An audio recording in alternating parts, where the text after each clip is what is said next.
ashamed about this decision to pull the rug from under the Afghans. Feels like somebody's writing this awful disaster movie script that ends badly for us all. We must go on supporting the Afghan government, go on supporting that country every which way we can. The dismay about what's happening, disbelief that it is happening, and desire, perhaps forlorn, for continued support. A snapshot of some of the responses to the rapid Taliban advance after the Western pullout. The US government's warned that in a worst-case scenario, the Afghan government could fall in as little as 30 days. A grim assessment. 600 British troops are being dispatched to get entitled personnel out. 3,000 US troops to be based at Kabul airport to get their embassy staff out. As the Taliban take regional capital after regional capital, it does seem like the end game is near, if not already here. The most recent victory in the last 24 hours, Kandahar City, once a major NATO base where British troop flights carried personnel to and from the country for years. Many who fought in Afghanistan feel dismayed.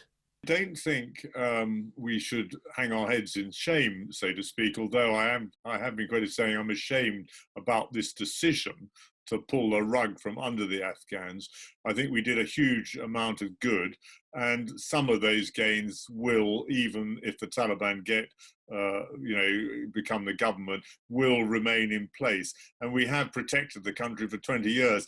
But broadly, while I don't think it was a waste, I am very disappointed that unnecessarily we have decided to turn our backs on a country that was slowly but surely making huge gains. Labour and the Liberal Democrats have supported the decision to evacuate British citizens. The 600 troops will also try and accelerate the process of extricating Afghan interpreters and their families, who now fear Taliban reprisals for their work with British forces. Reports suggest 2,000 could be entitled to fly out of the country. Whether that's practical as the Taliban continue to tighten their grip, who knows?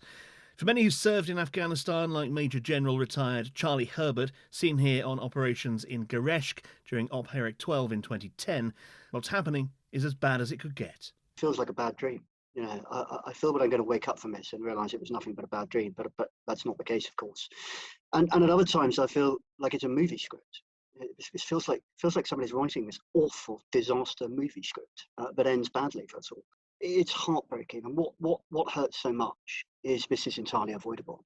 Leaving Afghanistan without an inclusive political settlement, as the Americans decided to do this summer, was ill-judged, and everything that we've seen, all of the events unfolding, are as a result of that.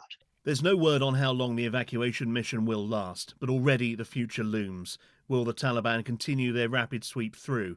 And then what? If this country becomes a failed state again, it provides huge opportunity for other countries to maximise their influence for their own purposes. Our purposes were entirely honourable and good. I'm not sure you can say the same of Iran, Pakistan, Russia or China. They will want to take advantage of Afghanistan for their own purposes. So I come back to the same message.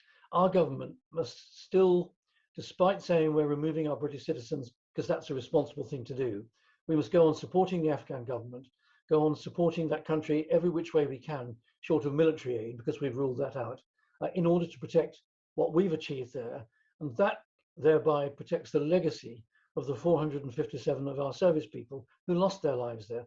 Those running the evacuation for the British and Americans will be hoping to operate smoothly and effectively. But as history's shown, withdrawal can often be a dangerous and disordered process. Tim Cooper, Forces News. If you enjoyed this video, don't forget to like and subscribe.